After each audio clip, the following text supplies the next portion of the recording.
guys, welcome back to Fantasy Futures. It's a new fantasy season, which means plenty of exciting content, plenty of games to play. But if you're new to the channel, my name is Lucy. I'm a Counter-Strike caster and the premier fantasy expert.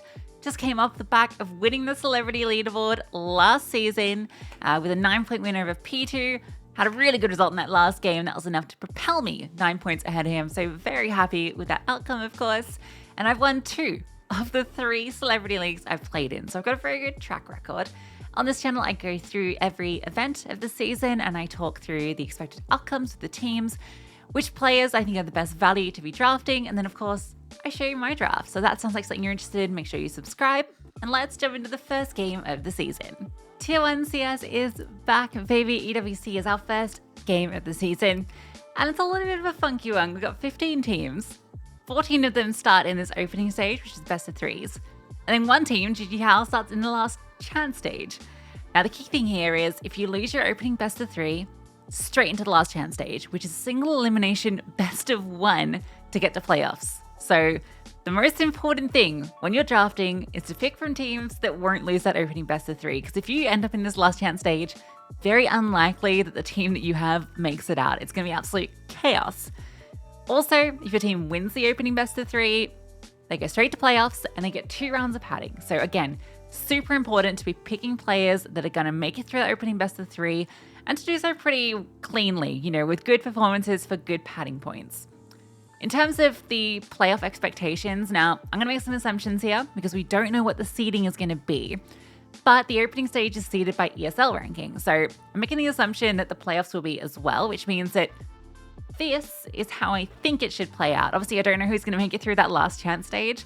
And there's a few teams here that could definitely lose their opening best of 3s, especially G2, Na'Vi, and VP. I think those 3 definitely could lose theirs. But in terms of Mal, Spirit, FaZe, and Vitality, they are the 1 to 4 seeds as well. And so that means that first seed, Mal's will end up on the opposite side to the second seed, Vitality. With that in mind, we can kind of use these assumptions to put together a draft because it's single elimination in this playoff bracket. So it's really important that we don't end up with all our players on one side. So whether you're going a 2-2-1 or a 2-1-1-1, 1-2-2-1-1-1 draft, make sure you're picking players that are on opposite sides of the bracket so that they don't meet in the semis and so that you've got players in that grand final. I would use this as the guide, but again, I'm using assumptions here, so keep that in mind. And if I'm wrong, don't be mad at me. I'm doing my best out here, okay? Anyway, that's the bracket. I'm going to use that as the assumptions as we go into our drafting. Everyone's favorite part. Let's look at the different players, different teams, and who's good value to draft. Starting with Spirit, I think the only 2 players I think are good choices in terms of what you're getting for your dollar is Shiro and Zontix. I think that Magix is too expensive for what he brings to the table. He can have good games, can have bad games. And I think for 204, I wouldn't take that gamble. Instead, Zontix has been a fantastic performer, that third piece of the puzzle for this team that is always consistent. Shiro is going to get you great points, no matter what. And I think with Spirit winning their opening game, Shiro will give you all that padding that you want. So one of those 2, I think, is who you draft from Spirit. Doubling up on this team is difficult just because I don't know if the payoff is there. Chopper for 195 doesn't feel good. I think there's a lot better players for the same price, even if they're on slightly worse teams. I mean, you only have to look to Vitality and Mezzi is the same price as Chopper. So it's hard for me to justify Chopper, even though he's one of the most picked players. I think he's probably a mistake. I think if you have to double up on this team, it's Zontix Magix. But I think Shiro Chopper, I don't know if Chopper's worth it. I think I would just take the Shiro dip and go 2-2 elsewhere. Vitality, though, can easily double up on this team because there's 3 players here that I think are really good value. Flamesy, who has been exceptional in recent events, has been better than Spinks, who I don't think is worth picking because of that factor.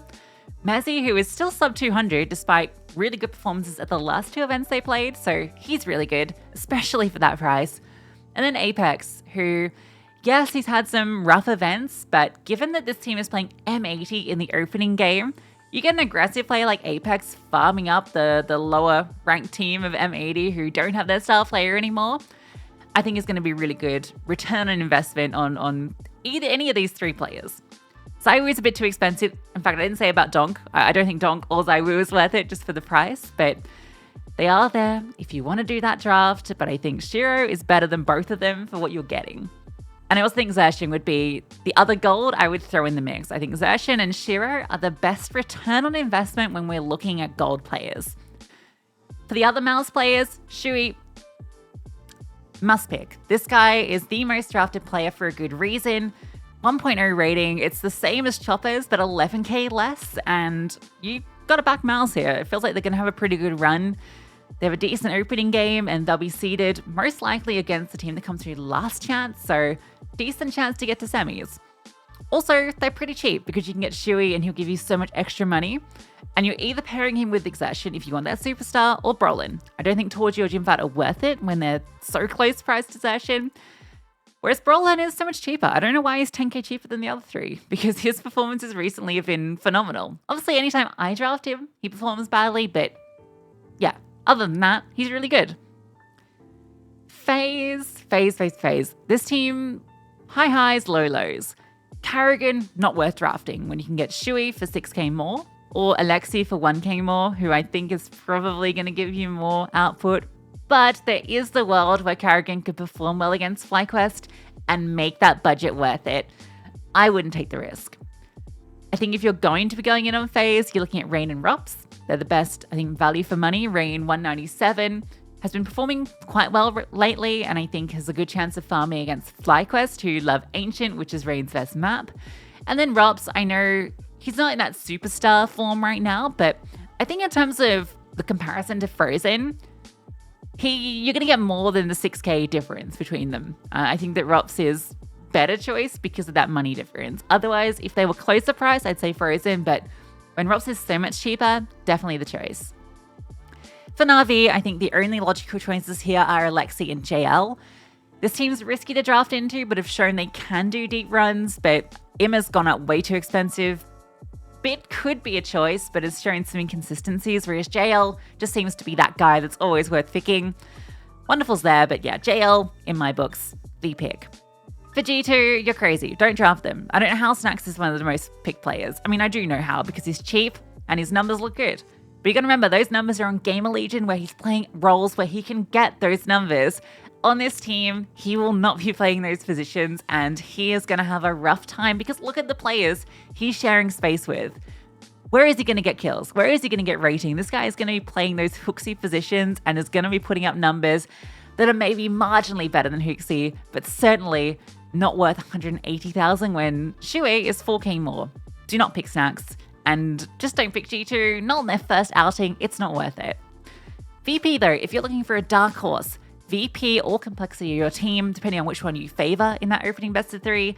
But I think my money would be on VP. Even though complexity come off the winner Yongshiping, VP have had a bit more time in the server and have shown they can take down some good teams. It's just a bit inconsistent.